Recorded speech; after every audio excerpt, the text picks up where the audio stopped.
First thing that you need to do is read the objective and background for the Refraction Lab. Please do that and press pause now. The second thing you need to do is set up the lab. So take the equipment out of the box. You will need to plug the cords in, so on the side of the lab table, as you've done for previous labs. Then you will need to find the correct screen. Notice there's 3 slits here, 1 slit there.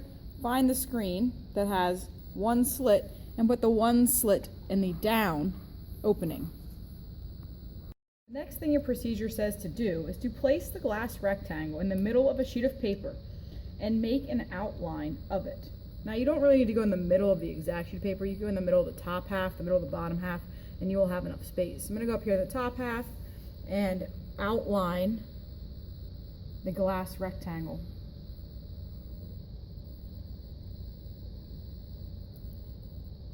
There's my outline.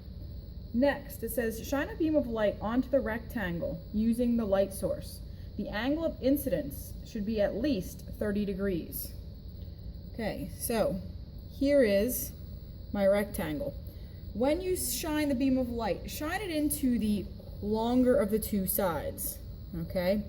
Second, we need this angle of incidence to be greater than 30 degrees. In the background, you learn the angle of incidence is measured between the normal and the light. So I like to go ahead and draw the normal in first and then continue on. So to draw the normal in first, we need to have a protractor because the normal line is perpendicular to the surface. So here's the protractor. Now, common mistakes. Students line up this part of the protractor with their line. You need to put the base of the protractor because 0 starts at the ends, okay, not up here. So make sure you put it on like that. The second thing is I need to mark this point. This is going to be where the light strikes. It has to be because this is where I'm going to draw my normal. I'm going to draw the normal here, and then when I have the light shine, I'm going to make sure that it hits that point. So it's lined up along the side, and there's the point where it's going to hit. So there's a 90 degree. I could make another point on the other side, so I have 3 points for my line. Try to make it a little more precise. When we draw the normal, we're going to make it a dotted line. Whenever you're drawing lines, you need to make sure you use a straight edge. So I'm using the side of the protractor here. And there's my normal. Now it says I want to have the angle of incidence, the angle between the normal and the light. So here's the normal. This angle between the normal and the light needs to be greater than 30 degrees. So I'm going to go ahead, line up my protractor along the normal, the dotted line. The base of it's here, and I'm going to go ahead to, it says it needs to be greater than 30 degrees. So here's 30, there's 35. I'm going to put a little dot there, and that's where my angle of incidence is going to come from. So now I put the glass back, and I'm going to trace the path of light. So now my light is starting here because now this angle is 30 degrees, 35, greater than 30, and it has to go through this dot that I put there, okay? It's where it needs to hit the side. Now to trace the beam of light. Now it takes 2 points to determine a line. So 1 point, 2 points, I've got that line. Then it goes through here and exits over here. So I'm gonna put a dot there and then put a dot down further.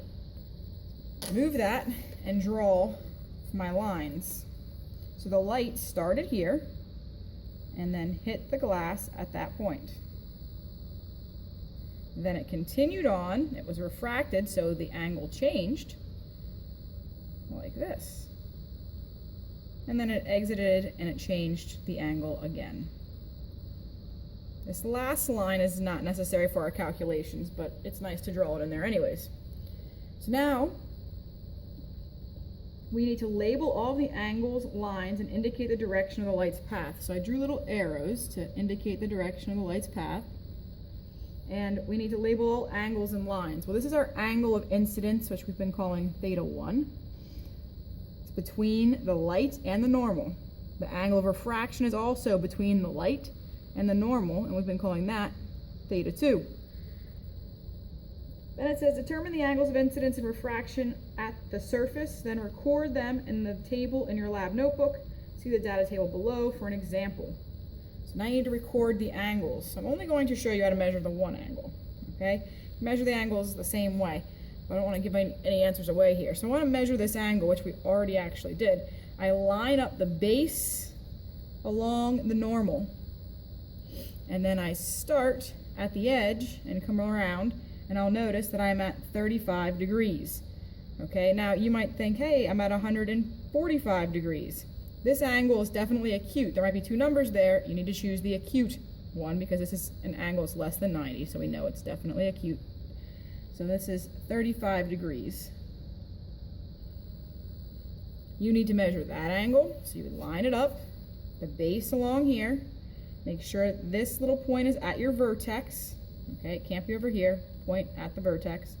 And then go ahead and measure that angle. And then write that down and also place it in the table. You are to repeat steps 3 to 5 for 3 more angles of incidence. Record all of them in the data table in the lab notebook. You are to assume that air is close enough to be a vacuum, in which case the index of refraction for the air is 1. So this is our angle, and the index of refraction in air is 1. And then we're going to be solving for the index of refraction in the glass. And we're going to use Snell's law to do so. Snell's law is back on the first page, included in the background.